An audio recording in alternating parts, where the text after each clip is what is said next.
13 e 14. Diz assim, meus irmãos: Ele nos libertou do poder das trevas e nos transportou para o reino do seu Filho amado, em quem temos a redenção, a remissão dos pecados. Meu Deus, tenhas misericórdia de nós, ajuda-nos a entender a Tua santa palavra, que aquilo que aqui será ministrado, Pai, encontre sentido em nossas vidas, para que possamos Te adorar, para que possamos nos alegrar em saber da libertação e da redenção que o Senhor efetuou em nossas vidas. Toma a Tua igreja, toma o Teu povo, dá-nos sabedoria, pois sem Ti, Senhor, não podemos fazer nada. Assim eu Te oro, assim eu Te peço, e creio que o Senhor fará bem mais, em nome do Teu Filho amado Jesus. Amém. Podem sentar, meus irmãos. Meus queridos, nessa noite nós meditaremos sobre a redenção de Cristo, a redenção que o nosso Senhor Jesus Cristo trouxe para nós. E é importante começarmos essa reflexão nessa noite, entendendo um pouco do que significa redenção. Essa é uma palavra que você certamente amanhã não usará ela, né? A não ser que você esteja conversando sobre alguma coisa da Bíblia, da salvação e da libertação que Cristo trouxe à sua vida. Redenção é uma palavra que ela aparece biblicamente num contexto de um mercado escravo. Quando o escravo ele estava ali para ser vendido e chegava até ele o seu remidor, o senhor que pagava um preço por aquele escravo, ou então algum familiar seu que o queria comprar de volta, então ele pagava um preço e naquele momento, como resgatador, ele redimia aquele escravo daquela situação que ele estava ali, uma situação de escravidão. Meus irmãos, Cristo, Ele pagou o preço por nós, Ele é o nosso remidor, a nossa redenção vem por meio de Cristo Jesus, é sobre isso que nós iremos meditar nessa noite, sobre essa redenção maravilhosa que Cristo operou em cada um de nós. E trazendo um pouco mais entendimento sobre essa questão da redenção, você poderia pensar o seguinte: mas pastor, eu não sou escravo de nada, eu nem estou no mercado para ser vendido, então do que Cristo veio me redimir? Qual foi o preço que Ele pagou? E que implicações tem isso sobre a minha vida? São sobre isso, essas questões que eu gostaria de meditar com você nessa noite. Eu gostaria de responder essas perguntas que nos ajudarão a compreender um pouco mais da redenção. E à medida que compreendermos a redenção, iremos, claro, nos alegrar diante daquilo que recebemos do nosso Senhor Jesus Cristo. Então, essas três questões, eu gostaria de chamar a sua atenção para ela, e nós iremos responder elas, e ouvir o que a palavra nos diz, e nos alegrar com a boa nova que o Senhor aqui nos revela. Primeiramente, meus irmãos, de que Cristo nos redimiu? Você poderia dizer: pastor, mas eu não sou escravo. Do que Cristo me redimiu? Eu queria que você entendesse uma coisa: todos nós nascemos escravos, ninguém nasce livre. Nessa vida, meus irmãos, nós temos que escolher a quem vamos servir, se vamos servir ao pecado ou se vamos servir a Deus. O fato é que, queira você ou não, goste você ou não, você é escravo. Paulo vai dizer que o cristão ele é escravo da justiça. Porque antes de ser escravo da justiça, nós éramos escravos do pecado, da impiedade, da iniquidade. Meus irmãos, Jesus ele quebra as correntes do pecado em nossas vidas. Quando o anjo aparece a José, quando Maria estava grávida, e Deus diz qual será o nome que aquela criança que viria do ventre de Maria iria receber, é muito significativo o nome que Deus dá à criança que viria. E como é que aquela criança seria chamada? Jesus. E aí diz assim lá em Mateus capítulo 1, versículo 21: ela dará à luz um filho e você porá nele o nome de Jesus. Agora olha como é que o anjo explica por que Jesus receberia esse nome: porque ele salvará o seu povo dos pecados dele. Observe bem: salvará o seu povo dos pecados dele. Aquele anjo revela para nós o propósito do ministério do nosso Senhor Jesus Cristo, que é vir a este mundo para ser o nosso Salvador, e aqui poderíamos dizer o nosso remidor, aquele que vai pagar o preço para nos libertar do domínio do pecado. Meus queridos irmãos, a redenção que Cristo traz à nossa vida é uma redenção que nos livra do poder do pecado. O pecado está em nós, é fato. Alguém já disse que o pecado é muito semelhante a quando você anda com alguém no banco do passageiro de um carro. Você está lá dirigindo, né? E tem lá uma pessoa sentada no banco do passageiro. Aquela pessoa está lá, mas aquela pessoa, ela não tem controle para dar a direção do carro. O carro, quem conduz é quem está no volante. Outrora, quando estávamos no pecado, o pecado estava no banco do motorista, dirigindo a nossa vida, no volante da nossa vida. Mas uma vez que Cristo nos redimiu e o Espírito Santo passou a habitar em nós, para onde foi que foi agora o pecado? Ele saiu do carro? Ele foi tirado do carro? Não, o pecado continua lá no banco do passageiro. Ele vai para o banco do passageiro, ele vai tentar tomar o volante da nossa vida, mas agora quem está no volante da nossa vida, no controle da nossa vida, é o Espírito Santo de Deus, porque Cristo Jesus nos redimiu do poder do pecado. Meus irmãos, o pecado está em nós. A Bíblia diz que aquele que diz que não tem pecado é mentiroso e a palavra do Senhor não está nele. Logo, crente que diz eu não peco, precisa conhecer o Evangelho. Crente que diz, eu não tenho pecado nenhum, sou puro, não entendeu nada do Evangelho. Nós sabemos que temos o pecado, irmãos, que o pecado está lá no banco do passageiro, mas ele não tem mais poder para controlar a nossa vida. Essa é a nossa guerra diária, né, irmãos? Às vezes o pecado está lá agindo sutilmente para governar a nossa vida, os nossos desejos, nossas decisões, o modo como tratamos o nosso cônjuge, os nossos filhos, e nós precisamos estar atentos a isso, porque o pecado não está morto, o pecado ainda está vivo, e se nós não pararmos de alimentar ele vai dar um bote, ele vai querer assumir o controle. Então nós precisamos entrar em guerra com o pecado. Meus irmãos, essa salvação que Cristo trouxe tem alguns detalhes que eu queria chamar a sua atenção a partir dessas palavras que o anjo profere ali a José. Primeiramente, é uma salvação vinda por meio de um resgatador. Quando o anjo diz que Jesus viria para salvar o seu povo dos pecados deles, está dizendo, vem um resgatador. A salvação não está no povo. Não é Israel e nem é o homem pelas suas próprias forças que irá se salvar. Isso nos revela o que, meus irmãos? Revela que nós precisamos da graça de Deus. Revela que salvação é uma ação unicamente de Deus em nossa direção para quebrar o domínio do pecado na nossa vida e nos salvar da condenação eterna por conta dos nossos pecados. Mas essa salvação que o anjo revela aqui a José ainda nos diz mais alguma coisa. É uma salvação dada e destinada ao povo que crê, aqueles que creem. Quando a expectativa do Messias que viria era conversada no meio do povo de Israel, acreditava-se que quando o Messias chegasse, ele iria estabelecer um governo político, e a grande libertação que Deus iria operar através do seu povo seria uma libertação política. Então, aquele Messias viria, ele seria um grande líder a governar, a liderar o povo, e o povo se rebelaria contra o império, e assim estabeleceria uma nação poderosa aqui na terra. Essa expectativa, irmãos, pairou na mente dos discípulos por muito tempo. É tão tal que alguns achavam, que quando Jesus fosse ser preso, tinha que se usar a espada para entrar na guerra e assim começar dali uma revolução para tomar os poderes desse tempo.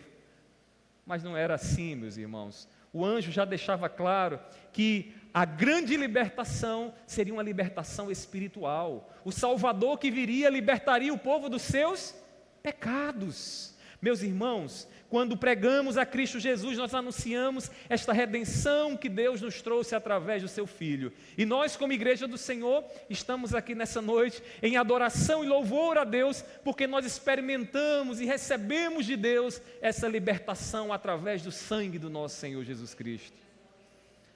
Cristo, Ele nos redimiu para que o pecado não mais nos condene. Enquanto estávamos como escravos, vendidos para sermos condenados e oprimidos, estávamos distantes de Deus, porque é isso que o pecado faz. O pecado, irmãos, uma vez cometido, a consequência disso é a morte. O salário do pecado é a morte. Ou seja, quem continua ainda servindo ao pecado está acumulando, irmãos, um salário para si, e esse salário para si será a morte eterna, a separação eterna de Deus. Mas Deus olhou para mim e para você. Ele não viu nada de bom em mim e em você. Ele decidiu nos amar e Ele decidiu nos redimir através do seu sangue, pagando o preço, para que o pecado não mais tenha poder sobre você, para que você agora não tema mais o juízo de Deus, porque Cristo Jesus levou todo o castigo que era meu e que era seu, para que você agora viva sob o poder do Espírito Santo do Senhor. Meus irmãos, enquanto o pecado não é perdoado, nós vivemos sob a ameaça da morte. Enquanto o pecado, irmãos, ele não é quebrado em nossa vida, o seu poder, nós tememos o que irá acontecer naquele grande dia, quando nos encontrarmos com Deus. E quando nos encontrarmos com Deus, Deus sendo santo e justo, Ele nos fará olhar para a sua lei e perguntará: como foi, o que foi que você fez diante da minha lei? Irmão, se a nossa vida não estiver em Cristo, a lei revelará os pecados do nosso coração e as consequências que teremos que sofrer. Teremos que sofrer a morte eterna. Nós não, porque já estamos em Cristo, mas aqueles que não estão em Cristo. Meus irmãos, a redenção de Cristo Jesus, ela nos redime do poder do pecado. E essa é a primeira coisa que nós precisamos entender como resposta para compreendermos melhor a redenção e nos alegrar com ela. Mas, em segundo lugar, tem uma outra perguntinha que eu queria que você pudesse notar comigo. E nós iremos responder ela para que você se alegre com aquilo que Cristo fez por você. Em segundo lugar, qual foi o preço pago na redenção? Qual foi o preço que foi pago ali? Foi ouro, prata? Não, irmãos. Cristo, Ele nos redimiu com preço de morte. Com preço de morte. Ao olharmos para a cruz do Calvário, nós sabemos muito bem o que significou a morte do nosso Senhor Jesus Cristo. E sabemos muito bem o que significou a morte de Cristo, porque quando olhamos para a história bíblica, nós percebemos como Deus iria nos redimir, como Deus iria nos salvar. Lá no Antigo Testamento, o sangue, ele era considerado como a vida. Como é que acontecia? Todas as vezes, ordenado por Deus, havia um sacrifício que o povo deveria levar ao Senhor, através de um sacerdote. Esse sacerdote pegava um animal, esse animal ele era degolado, e o seu sangue era aspergido ali nos lugares indicados pelo Senhor. Quando esse sangue era aspergido, o derramar do sangue era simbólico, porque o sangue representava a vida.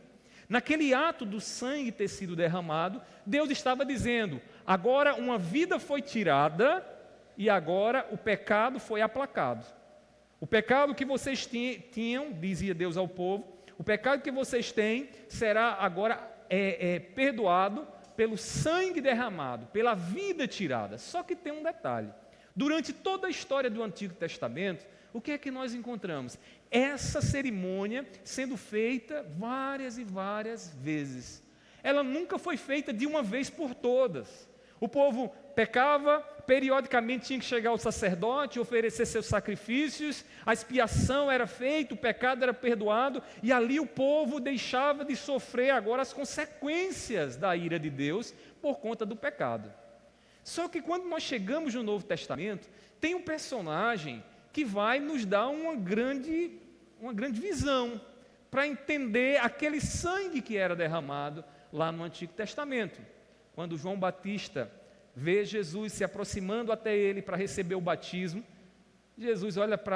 João Batista olha para Jesus e diz o seguinte: eis o Cordeiro de Deus que tira o pecado do mundo. Quando João Batista disse isso, irmãos, ele estava naquele momento entendendo para que apontava aquele sangue do Cordeiro que era derramado lá no Antigo Testamento. Ele estava dizendo: todo aquele sangue que era derramado desde a origem, quando o próprio Deus foi o primeiro a tirar o sangue, a vida de um animal para cobrir Adão e Eva na sua nudez, o sangue foi derramado, o animal que sobrou, a pele foi utilizada para cobrir as vergonhas de Adão e Eva, mas o sangue foi derramado pelo próprio Deus, E Deus já estava dizendo: este sangue é o sangue do remidor. Esse sangue é o sangue da redenção, é o sangue que virá e que quebrará as algemas do pecado, nos libertará da prisão do pecado. Jesus, irmãos, vem então como cumprimento do Cordeiro, do sangue que era derramado pelo Cordeiro, para de uma vez por todas nos libertar do domínio do pecado. Irmãos, como o salário do pecado é a morte, era preciso que uma vida fosse tirada. E aí, lá em Hebreus capítulo 9, versículo 22, a palavra do Senhor nos diz o seguinte, observe na sua Bíblia: de fato, segundo a lei, segundo o que Deus havia ordenado, quase todas as coisas são purificadas com sangue. E ele diz: e sem derramamento de sangue não há perdão de pecados, ou remissão. Não pode haver perdão de pecados se o sangue não for derramado. Meus irmãos, Deus ele pagou o preço dos nossos pecados, derramando o sangue do seu Filho na cruz do Calvário. É por isso que Paulo vai dizer que a igreja, ela foi redimida, ela foi salva, comprada pelo sangue de Cristo Jesus. Lá em Atos capítulo 20, versículo 28, na parte B, a parte final do versículo, Paulo, conversando com os líderes da igreja em Éfeso, ele traz a seguinte explicação acerca da igreja. Ele diz: a igreja de Deus, a qual ele comprou com o seu próprio sangue. Qual foi o preço pago pela redenção da igreja que somos nós? O sangue do Cordeiro, o sangue de Cristo Jesus. Meus irmãos, não foi ouro, não foi prata que comprou a igreja do Senhor.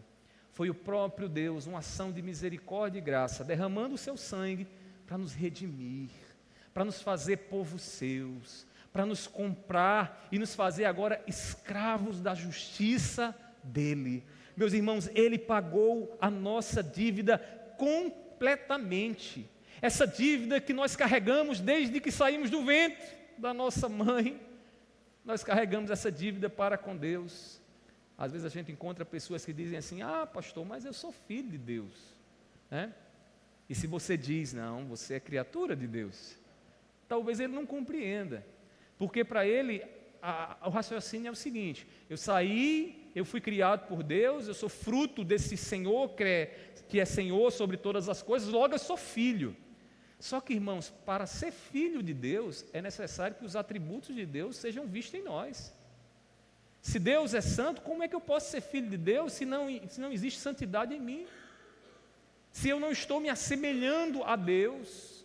Como eu posso ser filho de Deus se a natureza que me governa é a natureza pecaminosa e não o Espírito Santo de Deus? A nova vida que recebemos dele. Todos nós nascemos em dívida, porque pecamos e o salário do pecado é a morte. Meus irmãos, todos os nossos esforços não são capazes de liquidar a nossa dívida. Ah, pastor, eu sei disso. Irmãos, às vezes a gente encontra tantas pessoas com uma mentalidade religiosa que acham que a semana deu mal, foi ruim, porque não vieram à igreja, ou a semana foi ruim porque de repente não oraram o tempo suficiente. É verdade que orar, que vir à igreja é importante. Isso aqui é alimento. Eu não entendo como é que um crente, filho de Deus, ele consegue evoluir na sua vida espiritual sem conviver com a igreja. Eu não entendo como é que isso é possível, irmãos. A palavra diz que nós somos um corpo. Como é que você não se relacionando com o seu irmão ali, aprendendo com ele, sendo ensinado por ele e também ensinando a ele, como é que você vai crescer? Como é que você vai ser lapidado por Deus? Como é que você vai amar mais? Meus irmãos, nós precisamos entender que é importante os nossos hábitos religiosos e espirituais. Orar, ler a Bíblia, participar dos cultos, estarmos juntos. Mas deixa eu lhe dizer uma coisa: nada disso paga a nossa dívida diante do Senhor. Nada disso é capaz de nos redimir, porque a redenção, ela vem, mas ela vem pelo preço de morte. Morte esta que Cristo Jesus realizou por nós. Nós louvamos a Deus e agradecemos a Deus, porque Ele é o nosso remidor, Ele é o nosso redentor. Foi Ele que entregou a vida por nós. Pastor, mas eu não poderia pagar as minhas dívidas. Eu vou lhe dizer uma coisa: não. E por duas razões. Primeira delas, você não pode oferecer a Deus o sacrifício santo que Deus exige de você, porque você é pecador. Se você se aventurasse a chegar diante de Deus, você seria fulminado na condição de pecador. Deus é santo, irmãos. Você não tem condições de fazer isso, né? Outra coisa, e se você entregasse a sua vida para pagar os seus pecados? Você precisaria ter mais de uma vida, porque o salário de um pecado é a morte, mas você não pecou uma vez, você pecou várias vezes na sua vida. Então seria um sacrifício insuficiente, você não tem como pagar. É como Jesus certa vez conversando, contando através de uma parábola sobre a dívida que temos diante de Deus. E ele vai dizer que é uma dívida impagável. Ele diz que são talentos que se devem, né? E esses talentos eram uma quantia de ouro que ninguém poderia pagar. Ele vai dizer que assim é a nossa dívida para com Deus, mas Deus faz o quê? Nos perdoa, Deus nos redime, porque Ele paga o preço da nossa redenção, derramando o sangue puro e perfeito, a vida eterna dEle, Ele entrega por nós naquela cruz, para que nós sejamos redimidos do poder do pecado. Só Cristo, irmãos, tem a vida capaz de satisfazer a Deus, e louvado seja o nosso Deus, que enviou o seu Filho para morrer por nós, para que não venhamos perecer, né, mas venhamos ter a vida eterna. Irmãos, creiamos em Cristo Jesus e receberemos o pagamento da nossa dívida diante de Deus. Todas as vezes que você se sentir com aquela sensação de que precisa pagar a Deus alguma coisa, você deve orar e dizer: Senhor Jesus, Tu já pagaste por mim. O inimigo às vezes tenta nos enganar, nos ludibriar com uma mentalidade religiosa de que a gente precisa pagar algumas coisas a Deus. Isso é coisa do inimigo, irmãos. Como precisamos pagar alguma coisa a Deus se Jesus já derramou o seu sangue perfeito por nós? Nós não precisamos pagar, muito pelo contrário, nós precisamos amar a Jesus, agradecer todos os dias o sangue dele derramado em nosso favor, porque é o sangue da nossa redenção. Meus irmãos, qual foi o preço? O preço foi o preço de morte pago pelo nosso Senhor Jesus Cristo. Então agradeça a Ele por isso. Quem já morreu por você? Quem entregou a vida por você? A palavra do Senhor diz, através da boca do apóstolo Paulo, que alguém poderia até desejar morrer pelo bom. Alguém poderia olhar para um outro e dizer assim: poxa, ele foi tão bom, ela foi tão boa, que eu vou entregar minha vida por ela, ou por ele. Vou fazer isso. Alguém nessa vida pode tentar fazer isso. Mas quem é que entregaria a sua vida pelo pecador? Quem é que entregaria a sua vida pelo inimigo? Quem é que derramaria o seu sangue por aquele que matou um ente querido seu? Por aquele que fez um ato contra você, perverso, terrível? Cristo Jesus nos amou sendo nós ainda pecadores. Todos os dias transgredindo a Ele, ainda assim Ele decidiu nos amar para nos redimir do poder do pecado. É por isso, irmãos, que a igreja é um povo constrangido a obedecer a Deus pelo amor que Ele tem por nós. Por que nós servimos e adoramos a Cristo Jesus? É porque Ele vai nos enriquecer, Ele vai nos dar uma vida sem problema? Não, irmãos. Nós servimos a Cristo Jesus porque compreendemos o preço que Ele pagou por nós, o maior amor que alguém poderia receber. Nós recebemos em Cristo Jesus, porque Ele nos amou, Ele deu prova disso. Quando nós estávamos ainda algemados em nossos pecados, Ele morreu por nós para nos salvar e nos dar a vida eterna. É por isso, irmãos, que nós servimos a Deus. O pastor não tem nenhuma brechinha, um lugarzinho aí para a provisão de Deus na nossa vida, por sermos povo dele. Tem, a Bíblia diz: coloque em primeiro lugar o reino de Deus e a sua justiça, e aquilo que você necessitar para sobreviver nessa vida, Deus vai prover sobre você. Deus vai fazer isso. A Bíblia diz, irmãos, que aquele que busca servir ao Senhor e medita na lei dia e noite, tudo quanto ele faz prosperará, ele vai ser bem sucedido. Mas esse não é o alvo maior da nossa vida, da nossa adoração. Nós adoramos a Cristo pelo que Ele é, e pelo que Ele fez por nós, irmãos. Ele nos amou, entregando a sua vida em nosso favor. Este foi o preço da nossa redenção. É por isso que nós nos reunimos aqui nessa noite. É por isso que esse culto tem propósito. É por isso que nós não estamos aqui para colocar alguém aqui para aparecer. A gente não está aqui para fazer um teatro e performar para que alguém goste da gente. A gente está reunido aqui ao redor da palavra, para ouvirmos a palavra e adorarmos ao nosso Deus, a quem Ele é o único digno de adoração, porque ninguém foi capaz e nem poderia pagar o preço da nossa redenção, se não fosse nosso Senhor Jesus. Amém? Então a gente tem que entender isso, e eu aproveito aqui para fazer um parêntese. Às vezes, irmãos, a gente vai para tantos lugares que há uma preocupação performática por parte daqueles que estão nos púlpitos, né? Às vezes é um grupo que vai cantar, às vezes é alguém que está dirigindo, às vezes é uma atração especial, né? Tem pessoas que dizem, vai ser aniversário da igreja, vai ser festividade da igreja, a gente tem que trazer alguém famoso. Por quê? Para que ele apareça mais do que Cristo Jesus, é isso? É isso? Para que Jesus fique em segundo plano? Meus irmãos, Cristo tem que estar entronizado no culto da igreja. Ele é o Rei, Ele é Senhor. Ninguém é maior do que Ele. É como a Clarice do Diácono Alves diz, né? Conversando com Cláudia essa semana, ela dizendo a mim, né, que ensinando a filhinha em casa sobre quem é o rei, né?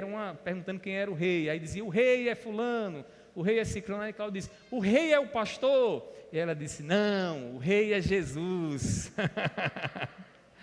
O rei é Jesus, exatamente isso. O rei não é o pastor, não é ninguém aqui, é Cristo Jesus, é Ele quem é digno de toda adoração, porque Ele é o nosso remidor, Ele é o nosso redentor, Ele pagou o preço derramando o seu sangue por nós, para que o pecado não mais nos domine, e é por isso que nós adoramos a Ele. Entendam isso, meus irmãos, vocês que servem ao Senhor, vocês que estão no ministério que Deus deu a vocês, tenham uma motivação correta. Não olhem para homens, para ser humano, olhem para Cristo Jesus. Entenda o que Ele fez por você e sirva a Ele por essa motivação sempre. Foque nisso, para que você não venha desanimar, para que você não venha se enveredar nos seus próprios caminhos. Que Deus nos ajude, irmãos. Mas há uma última questão aqui. O que então a redenção traz para aqueles que são comprados pelo sangue de Cristo Jesus? Nós vimos que Cristo nos redime do poder do pecado. E o pecado, ele nos faz escravos, ele nos escraviza. Vimos que isso acontece porque o sangue de Cristo foi derramado. Ele derramou o seu sangue, pagando o preço perante a lei de Deus, porque o salário do pecado é a morte, a transgressão precisa ser castigada, e ele sofre o castigo por nós. Mas em que resulta isso? Né? O que é que isso traz para a nossa vida? Meus irmãos, Cristo, Ele nos redimiu para a liberdade do Espírito. O que é que a igreja goza hoje como consequência do que Cristo fez por nós na redenção? A liberdade do Espírito. Não somos mais um povo escravizado, nem nada, nem ninguém pode mais nos escravizar. É por isso que Cristo vai dizer, conhecereis a verdade, e a verdade vos libertará. Você não está mais escravo do pecado. Você agora é escravo de Cristo Jesus. A liberdade do Espírito, irmãos, é o que essa redenção traz para nós. O pecado, ele tem domínio sobre aqueles que obedecem a Ele. Se você quer saber quem é o Senhor da sua vida, faça um exercício de autoconhecimento. Pergunte a si mesmo, a quem você tem servido? A quem você deseja prestar contas naquilo que você está fazendo? Dentro da igreja, quando você canta, a quem você deseja prestar contas? Quando você prega, quando você evangeliza, quando você distribui cestas básicas, a quem você deseja prestar contas? É a este a quem você serve. E lá nesse trono, pode ter uma outra coisa ou uma outra pessoa, que não é Jesus. Então nós precisamos atentar bem a quem nós temos obedecido, porque nós somos servos daquilo ou daquele a quem obedecemos. Irmãos, quando experimentamos a redenção de Cristo, nós somos libertados do senhor pecado. Nós somos libertados daquele que desde a infância, ainda na tenra idade, está lá nos inclinando à mentira. E a gente, como pai, a gente fica impressionado, né? Como a criança, ainda pequena, ela gosta de soltar umas mentiras. Esses dias, o meu menor chegou para mim, estava lá contando uma história que não era bem aquela história, ou seja, uma mentira. E eu cheguei para ele e disse o seguinte: você está dizendo a verdade não, viu? Tô, papai, estou dizendo. Aí eu olhei nos olhos dele e disse assim: vou dizer uma coisa a você. Deus me deu uma capacidade de ver nos olhos, e quando eu olho nos olhos, eu sei quando está dizendo a verdade ou a mentira.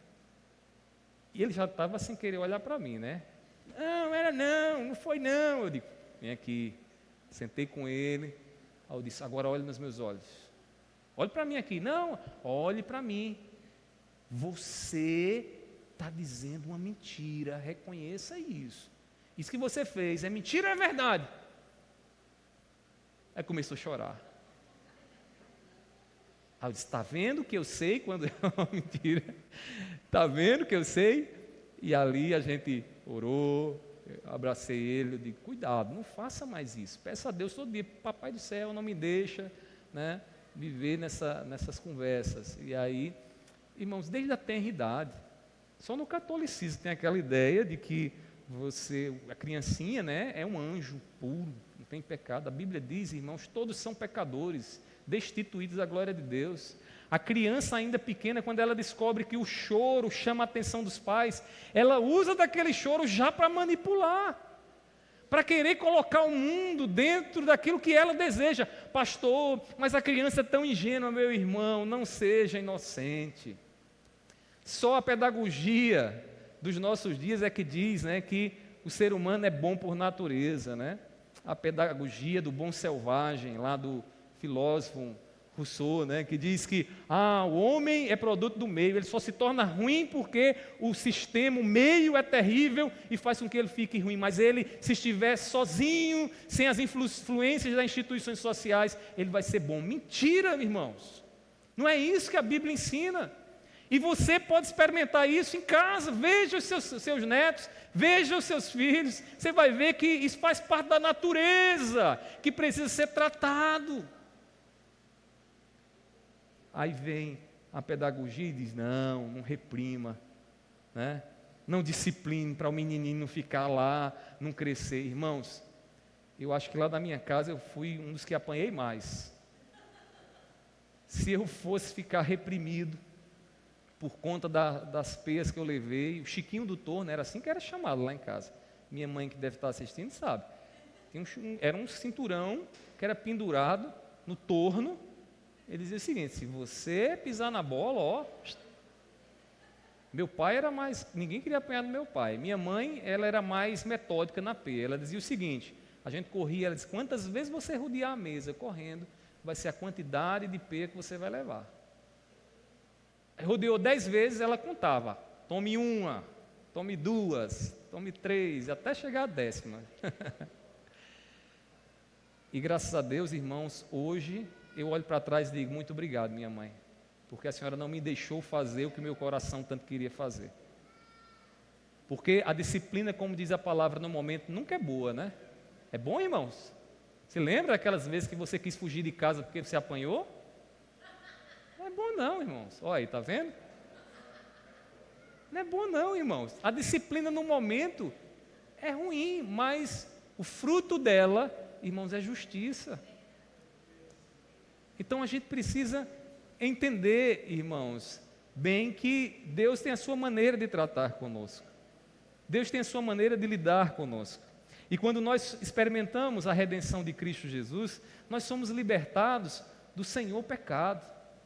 Nós somos pecadores por natureza. O pecado, ele não governa mais a vida dos filhos de Deus. Pastor, mas comigo está bem diferente. Eu ainda sinto que a minha vontade, o meu prazer não está nas coisas de Deus. O meu prazer é transgredir, é sair dos trilhos, é buscar o meu próprio caminho. Você precisa do Espírito Santo na sua vida. Você precisa da regeneração, nascer de novo, da água e do Espírito. Se isso não tiver, meu irmão, o pecado ainda vai estar no controle, dirigindo a sua vida e a sua vontade. Como diz o apóstolo Paulo, lá em Romanos capítulo 6, versículo 14, observe aí na sua Bíblia, ele diz assim: porque o pecado não terá domínio sobre vocês, pois vocês não estão debaixo da lei, e sim da graça. O que é que Paulo está dizendo aqui? Ele está dizendo o seguinte: o pecado não domina mais sobre vocês, porque o poder do pecado está relacionado à lei. Quem vive para Deus, tenta viver para Deus obedecendo a lei, vai sofrer, as consequências do pecado. Mas quando nós olhamos para Cristo Jesus, o nosso remidor, Ele sofreu o castigo da lei, Ele nos dominou, Ele nos livrou do domínio do pecado. E qual é a consequência disso, irmãos? A consequência disso é que estamos debaixo da graça. Nós não depende mais do que nós fazemos para Deus, mas do que Cristo fez por nós. E nisso nós nos alegramos, e nisso nós louvamos o nosso Redentor, porque Ele fez isso por nós sem nós merecermos. Meus irmãos, nós temos razões para agradecer ao nosso Deus. Nós temos muitas razões para isso. Nós não dependemos mais das nossas obras, né? Às vezes a nossa mentalidade é a seguinte: Deus, quanto mais eu faço, mais Deus me ama, né? E o amor de Deus não depende do quanto você faz. Deus vai te amar independente do quanto você faz. Não é pelo que você faz, é pelo que Ele decidiu fazer por você. Você essa semana fazendo muito ou pouco, Deus, Ele não vai te amar mais. Ele vai continuar te amando na tua condição de pecado. Ele vai continuar te amando, meu irmão. Meu irmão, uma vez que nós estamos em Cristo, nós somos redimidos para a liberdade. E aí Paulo vai dizer lá em Gálatas, capítulo 5, versículo 1, para a liberdade foi que Cristo nos libertou, para a liberdade. Quem é que vai dormir nessa noite, aperreado e dizendo: meu Deus, eu tenho que pagar ainda um pecado, aquilo que eu fiz lá atrás, lembrando do passado, eu fiz uma bobagem lá atrás, eu tenho que pagar. Meu irmão, a gente não vive mais dormir, a gente não dorme mais assim. A gente dorme como livres. Sabe por quê? Porque Cristo nos libertou. Por isso, meus queridos irmãos, como ele diz aqui, permaneçam firmes e não se submetam de novo a jugo de escravidão. Irmãos, Cristo nos redime para a liberdade do Espírito. E como Paulo diz, onde há o Espírito de Cristo, ali há liberdade. Se tem algo e alguém que quer lhe escravizar, são aqueles que se beneficiam dessa sua escravidão. Os legalistas da vida, né? Os legalistas, que vão disciplinar você, que vão querer colocar você dentro daquilo que eles querem, não daquilo que Cristo quer. Em Cristo, irmãos, nós temos a liberdade do Espírito. Agora deixa eu explicar um pouco melhor o que é essa liberdade, para você não sair daqui achando que agora eu vou fazer o que eu quero, viver do jeito que eu quero e está tudo resolvido. Tem um personagem na história da cristandade chamado Agostinho. Agostinho disse uma frase uma vez que a primeira vez que eu ouvi eu fiquei inquieto, mas quando eu busquei entender à luz da palavra, aquilo me trouxe grande gozo ao coração. Ele disse o seguinte: ame a Deus e faça o que quiseres. Ame a Deus e faça o que quiseres. No primeiro momento, talvez você pense: poxa, ele está dizendo o seguinte: eu amo a Deus e agora, vou mergulhar no pecado, vou agora gozar a minha vida, fazer o que eu quero e tal. Só que tem um detalhe aí. Você sabe o que é amar a Deus? É obedecer a Deus. Amar a Deus é obedecer a Deus. Se você ama a Deus, você obedece a Deus. E guiado pela obediência a Deus, faça o que você quiser, porque não haverá limites para você fazer o que Deus quer que você faça. Eu vou lhe dar um exemplo. Você acha que há limites para você amar alguém? Não. Você pode amar todos os dias, todas as horas, e quanto mais você amar, melhor. Não há limites para isso. Há limites para você dominar o seu corpo e não deixar que o pecado domine você? Não, você tem que dominar, e quanto mais você dominar, melhor. Não há limites. Essa é a liberdade do Espírito, irmãos, que é muito diferente da liberdade do pecado. O pecado diz, fala uma mentira. Imediatamente você sabe que não deveria estar falando mais mentira. Não dirás falso testemunho. Você deseja, se prostituir, a Bíblia diz, não adulterarás. Tem limites, você não deveria estar fazendo isso. Muito diferente da vida do Espírito. Ame e ame cada vez mais. Como Cristo Jesus amou. Não tem limites para a liberdade que o Espírito traz. É isso, irmãos, que a redenção de Cristo traz como consequência para a nossa vida. Nós somos um povo livre. Quem é que vai impor limites na igreja? O Estado, o pecado. Ninguém pode impor limites à igreja, irmãos. E uma vez que qualquer força dessa se levanta contra a igreja, está se levantando contra o próprio Deus. Quando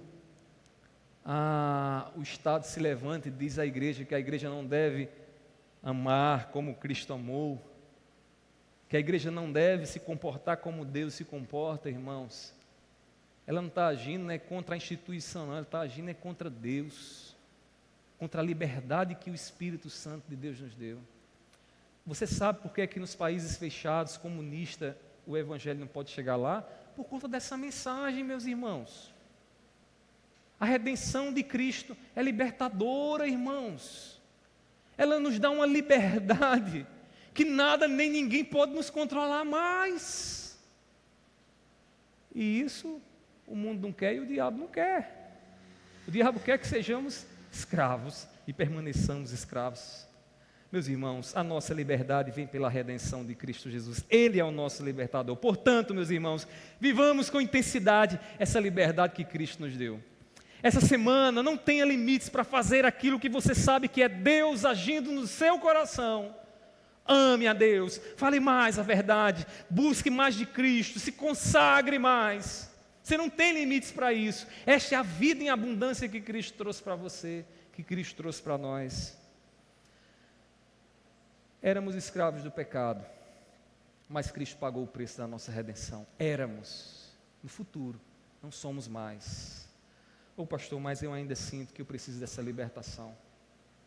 Eu percebo que quem domina a minha vida não é o Espírito de Deus. Eu sou ainda escravo. Peça a Cristo Jesus a libertação na sua vida. Clame para que o Espírito Santo quebre as algemas que estão aprendendo no seu coração. O homem sem Deus diz muitas vezes assim, eu ainda não estou preparado. Quantas vezes na evangelização as pessoas dizem, eu preciso me preparar um pouco mais. Como se ele tivesse capacidade de se libertar dos vícios, da droga, da prostituição, da mentira e de tudo aquilo que o pecado traz. E o diabo vai iludindo e aprofundando e engrossando cada vez mais as algemas e correntes que prendem o coração dessas pessoas. Mas a mensagem do Evangelho é: Cristo é o nosso Redentor. Meus irmãos, sejamos gratos a Cristo pela redenção que Ele nos deu. Porque precisávamos ouvir isso nessa noite? Para lembrar ao nosso coração aquilo que Cristo fez e nos alegrar mais diante dEle. Você que está aqui, meu irmão e minha irmã, certamente você experimentou e tem essa redenção na sua vida. Agradeça mais a Deus por isso. Aproveite essa semana para meditar um pouco mais naquilo que você ouviu aqui e se alegrar e dizer: Senhor, eu tenho motivo para te agradecer, porque eu não sou mais filho do mundo, nem escravo do mundo, eu fui liberto por Ti, Senhor. Ele deu a sua vida para nos libertar do pecado. Portanto, irmãos, creiamos fortemente naquilo que Ele nos ensina, naquilo que Ele veio nos trazer.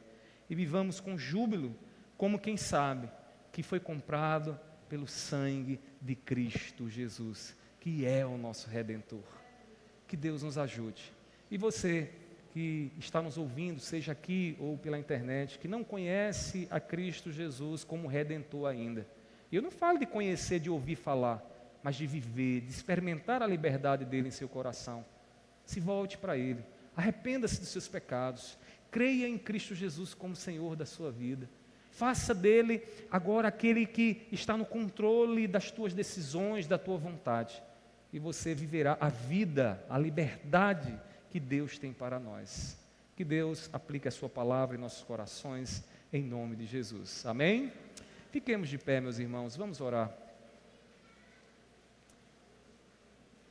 Meu Deus, nós te agradecemos, Senhor, porque o Senhor nos redimiu, o Senhor nos salvou do domínio do pecado, através do teu sangue derramado naquela cruz, o sangue que liquidou a nossa dívida perante a tua justiça, Senhor. E hoje nós vivemos na liberdade dos filhos de Deus. E eu quero te pedir nesse momento pela tua igreja, meu Senhor, que os nossos olhos sejam abertos para contemplarmos todos os dias em nossos cultos, Pai, e naquilo que fazemos, o amor que o Senhor demonstrou através da redenção que o Senhor nos trouxe. Pai, que haja sempre em nós a satisfação e a motivação de te servir pela redenção que o Senhor nos trouxe. Abençoa cada vida, cada família que está aqui, aqueles que têm orado, Senhor, pelos seus entes queridos que ainda não conhecem essa redenção. Meu Deus, que o Senhor esteja ajudando a eles no decorrer dessa semana, que eles não cessem, que eles falem, Deus, do Teu Evangelho, para que os seus entes queridos e todos aqueles com quem eles convivam, Deus, possam ser alcançados por essa mensagem maravilhosa. Pai, eu te peço também por aqueles que ainda não te conhecem, por aqueles que ainda não experimentaram com seu coração esse conhecimento que a Tua Palavra traz. Que o Teu Espírito Santo, que regenera, que converte, que seja Ele, Deus, nessa noite, a fortalecer e a revigorar, a dar vida de novo, a fazer renascer aqueles, Senhor, que ainda estão escravos do pecado. Pai, eu te peço, recebe a nossa gratidão, recebe o nosso culto nessa noite. Muito obrigado, Senhor, por ter falado aos nossos corações. Assim nós choramos, gratos, em nome do Teu Filho amado Jesus. Amém. Que a graça do nosso Senhor Jesus Cristo, o amor de Deus e a comunhão do Espírito Santo estejam sobre todos, hoje